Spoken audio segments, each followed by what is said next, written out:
November 1 ಹೀಗಾಗಿ ಕನ್ನಡ ರಾಜ್ಯೋತ್ಸವವನ್ನು ರಾಜ್ಯಾದ್ಯಂತ ಆಚರಿಸಲಾಗಿದೆ. ಚಿತ್ರದುರ್ಗದಲ್ಲಿ ಅದ್ಧೂರಿ ರಾಜ್ಯೋತ್ಸವದ ಸಡಗರ ಜೋರಾಗಿತ್ತು.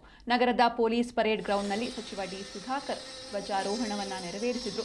ಈ ಕಾರ್ಯಕ್ರಮದಲ್ಲಿ ಸಂಸದ ಗೋವಿಂದ ಕಾರಜೋಳ ಹಾಗೂ ವಿವಿಧ ಇಲಾಖೆಗಳ ಹಿರಿಯ ಅಧಿಕಾರಿಗಳು ಭಾಗಿಯಾಗಿದ್ದರು. ಚಿತ್ರದುರ್ಗದಲ್ಲಿ ಅದ್ಧೂರಿಯಾಗಿ ಕನ್ನಡ ರಾಜ್ಯೋತ್ಸವದ ಆಚರಣೆ ನಡೆದಿದೆ. ಪೊಲೀಸ್ ಪರೇಡ್ ಗ್ರೌಂಡ್ನಲ್ಲಿ ಧ್ವಜಾರೋಹಣ ನೆರವೇರಿತು. ಸಚಿವ ಡಿ ಸುಧಾಕರ್ ಅವರು ಧ್ವಜಾರೋಹಣವನ್ನು ನೆರವೇರಿಸಿದರು. ಸಂಸದ ಗೋವಿಂದ ಕಾರಜೋಳ ಹಾಗೂ ಇತರರು ಕೂಡ ಭಾಗಿಯಾಗಿದ್ದರು. ರಾಜ್ಯೋತ್ಸವದ ಸಂದೇಶವನ್ನು ಸಾರಿದ್ದಾರೆ ಸಚಿವರಾದಂತಹ ಡಿ ಸುಧಾಕರ್.